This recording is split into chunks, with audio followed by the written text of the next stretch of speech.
నిజంగా మీరు చెప్పిన అవార్డులన్నింటిలో కూడా ఇంకొక అవార్డు మీరు కూడా అవ్వాలని మనస్ఫూర్తిగా కోరుకుంటున్నాను.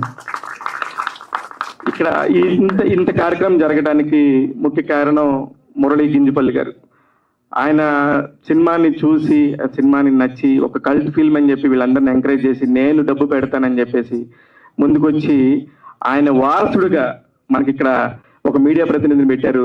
ఆ మీడియా ప్రతినిధి ఇందాక నుంచి టెన్షన్ పడుతున్నాడు. నేను 3 కాదు 4 అద్భుతాలు చేశాను, ఇక్కడ 4 ఐడియాస్ చెప్పాను, ఓల్డ్ పడవని కూడా తీసుకొచ్చి ఇక్కడ పెట్టాను, కానీ ప్రసాద్ ల్యాబ్ వాళ్ళు లోపలికి తీసుకురాలేదు, అది కొంచెం దాన్ని కంపల్సరీ చెప్పాల్సిందే, అడ్రస్ చేయాల్సిందే అన్నట్టుగా టెన్షన్ పడుతున్నాడు. రాంబాబు, అది ఇంపార్టెంట్ కాదు, మీరందరూ ఇంత కష్టపడి ఇక్కడ దాకా రావటమే ఇంపార్టెంట్. మీరు రాంబాబు గారు మాటలు విన్నారు. అందరికీ నమస్కారం. ఏం లేదు, నేను ఎందుకు చెప్పమన్నానంటే వెనకమాల పడవ సెట్ ఒకటేను ప్లస్ మీరు ఎదురు చూసుంటారు, అట్లాంటి సెట్ ఒకటి బాగా భారీ ఏర్పాట్లతో అన్ని పెట్టుకుని బయట పెట్టేశారు. లోపలికి అలౌ చేయలేదని వాళ్ళ కష్టాన్ని గుర్తించుదామని చెప్పి నేను చెప్పమన్నాను.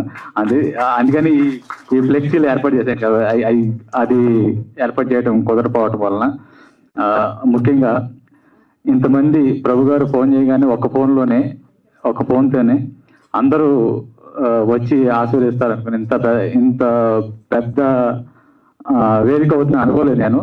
అట్లాగే మన మీడియా మిత్రులు అందరూ ఎక్కడికి వెళ్లకుండా 3 ప్రోగ్రాములు ఉన్నాయి సార్. ఈరోజు 3 ప్రోగ్రాములు ఉన్నా కానీ ఈ ప్రోగ్రాంలో ఉన్నారు. 3 ప్రోగ్రాములు పైన ఒక ప్రోగ్రాం ఇప్పుడు జరిగింది. అట్లాగే 2వ ప్రోగ్రాంకి వెళ్లకుండా ఇక్కడ నా కోసం వెయిట్ చేసిన అందరికీ ఇంకా కృతజ్ఞతలు చెప్పి సరిపోదు, అందుకని మీ అందరికీ పాదాభివందనం.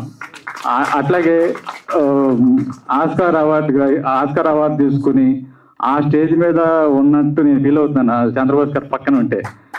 అట్లాగే కలిసి ఎప్పుడైనా కానీ ప్రొడ్యూస్ చేసిన తర్వాత చంద్రబాబు గారితో కలిసి అంత స్టేజ్కి వెళ్ళాలని ఊహించుకుంటున్నా, దేవుని కోరుకుంటాను.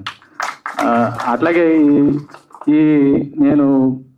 నాకు ఫ్రెండు మురళి గింజపల్లి, అట్లాగే సమర్పకులు ఇంకొక ఆయన ఉన్నారు నవీన్ పార్పల్ అని, వాళ్ళిద్దరూ నా మీద పెట్టుకున్న నమ్మకాన్ని, అట్లాగే ఇంకా నెక్స్ట్ కూడా వేరే ప్రాజెక్టులతో ముందుకెళ్తాము.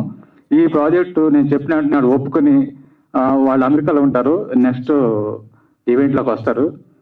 వాళ్ళు పెట్టుకున్న నమ్మకాన్ని నేను వమ్ము చేయనని, అట్లాగే మీకు వచ్చిన అందరికీ కృతజ్ఞతలు తెలుపుకుంటూ థ్యాంక్ యూ సో మచ్.